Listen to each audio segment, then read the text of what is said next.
मोठी झेप घेतो आहे। डिजिटल इंडिया उपक्रमामुळे सर्वसामान्यांच्या जीवनातही आमूलाग्र बदल झाले आहेत। डिजिटली विविध सेवांचा लाभ घेतल्यामुळे दैनंदिन जीवन सुलभ झाल्याची प्रतिक्रिया नागरिकांनी व्यक्त केली आहे।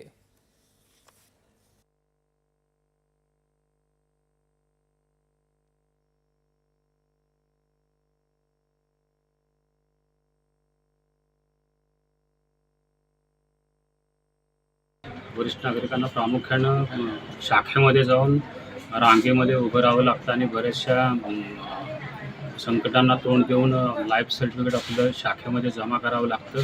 तर याच्यावर छान पर्याय म्हणून भारत सरकारने डिजिटल लाईफ सर्टिफिकेटची योजना आणलेली आहे। या योजनेचा फायदा सर्व वरिष्ठ लोकांनी, वरिष्ठ ग्राहकांनी घ्यावा। केंद्र सरकारच्या डिजिलॉकर ॲपचा खूप फायदा होतो।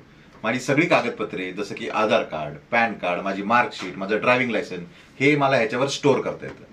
त्याच्यामुळे ते कुठे हरवण्याची मला काळजी नसते। मला जेव्हा पाहिजे तेव्हा ही डॉक्युमेंट्स मी डाउनलोड करू शकतो आणि त्याचा वापर करू शकतो। त्यामुळे हे डिजिलॉकर ॲप माझ्यासाठी अतिशय उपयुक्त ठरले। आता ग्रामीण भागातील रुग्णांना अगदी छोट्या आजारांसाठी सुद्धा शहरामध्ये लांब यावं लागतं। त्यामध्ये पैसा खर्च होतो, वेळ खर्च होतो। त्यामुळे जनतेच्या हिताचं हे ॲप आहे। या माध्यमातून अत्यंत तज्ज्ञ डॉक्टरांची टीम हे आपल्याला मार्गदर्शन करते।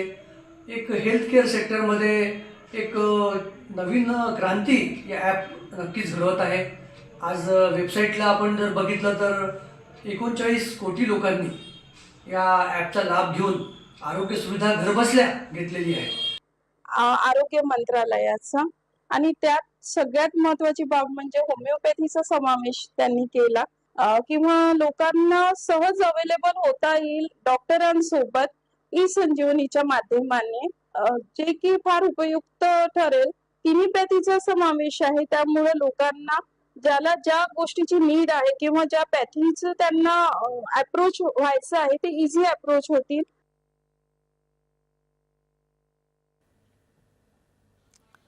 भारताच्या कर प्रणाली